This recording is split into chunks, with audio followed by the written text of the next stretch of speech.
Welcome to Business Technicalities. I'm joined by Brett, and we're responding to sales tickets, and it made me think that this is a great topic. It isn't a topic we originally thought. We still have plenty in the queue that we're going to be doing on Tuesdays here, but this one in particular, having reasonable options for your clients.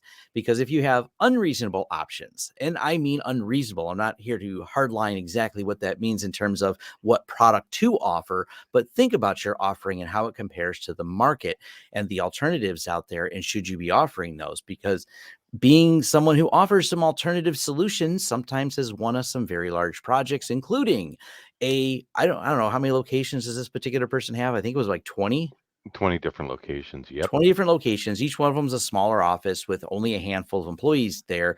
But when their MSP makes sometimes a really hardline decision that is substantially more extensive than the alternative options, people go, well, you know what? I'm going to go contact someone who might have a different opinion on that. And this comes up quite a bit. And it came up in Chicago when someone had asked the question about, doing everything desktop as a service. And desktop as a service is an option, but it's an expensive option. It's not necessarily the right option for everyone. But then one of the MSPs had stood up in this Q&A session we had at the event and said, well, shouldn't we be the deciding factor as the MSP in telling the clients how they go? And I'm like, I stood up and said, if you force your clients into an option that is 9 times more expensive than their current one, they're going to question it. And you should be thinking about, is it the right solution, or is it the solution that in your head was sold to you as making the most amount of money for you as an MSP? Which, don't get me wrong, if I don't make money, I don't make videos, I don't stay in business. But at some point, there is a overselling of some products and over pushing for not the right reasons other than for revenue models. Isn't that kind of what the pitch was for the person with about 20 locations contacted us today, Brett? It was totally that, and I will tell you, we get that a lot where people are asking us, "Hey, I'm being told I need this, but I saw a video and it says I could use this, which is going to cost me less money now and overall." So I will tell everyone out there, if you're making somebody go to something that is going to be with licensing fees and more expensive, but they could go with a better option, I'm going to win every time. Every time. I guarantee it. Yeah, and some of these companies with the race to it all has to be on a subscription and a cloud and channel partner Mhm. programs. And don't get me wrong, I like these channel partner programs. They can be effective done properly. When they're not done properly, and some of them, the pitch that some of these companies come up with to me, the MSP, is, you know how much money you're gonna make with this product? And you ask the people, what's your product? No, no, no. You know how much money you're gonna make with my product? I'm gonna guarantee you a 30% margin, 40% margin, whatever that number is, sometimes even higher. And you're like, the MSPs get excited on the revenue models built around these. And then they pitch them always to the client because they're like, if I sell this client on it, you know how much money I'm going to make? As opposed to, is it the right solution?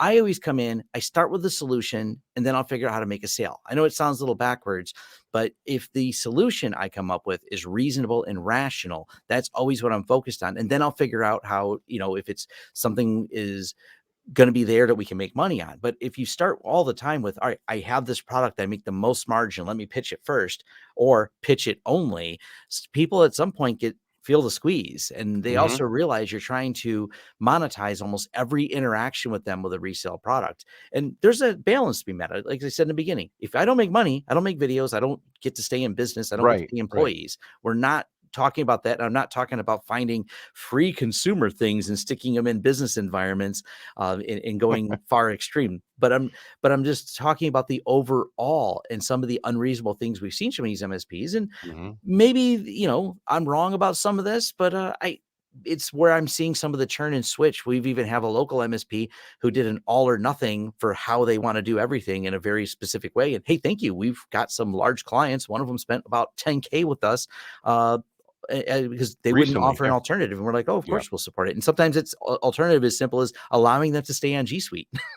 Yeah, it makes sense to me.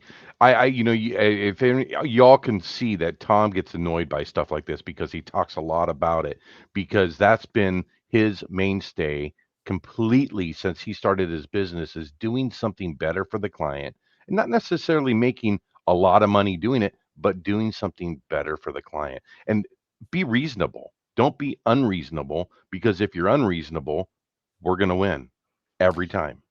Yeah, there are alternatives in the market, and people sometimes get so locked in because the revenue model is so well.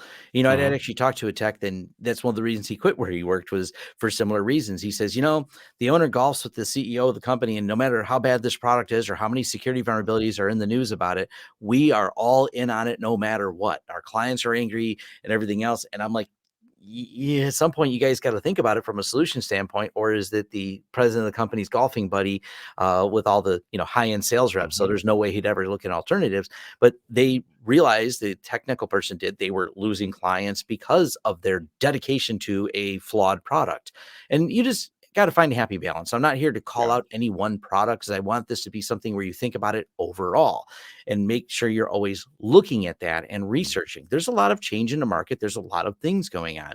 So you just have to be very aware. And as I said in that thing, if you don't offer these solutions, your clients will look at it and go, well, I guess I have to look at an alternative because you're looking at a 700% increase and your product line doesn't seem to line up with what we're understanding from quotes from other people. And hey, I'm very open about any alternatives I talk about on my YouTube channel. There is no Right. question about them, of which products I'm talking about. Just watch my YouTube channel and you'll watch. I'm always talking about things like that and looking at alternatives, and never in a way that is, like I said, I'm not here to tell you to throw consumer junk and Mhm. unreasonable products that aren't up to the task of servicing these clients or securing these clients. Some of the products I'm using are popular cybersecurity products, but thinking about those from those alternative perspectives makes a big difference in how you present to the client.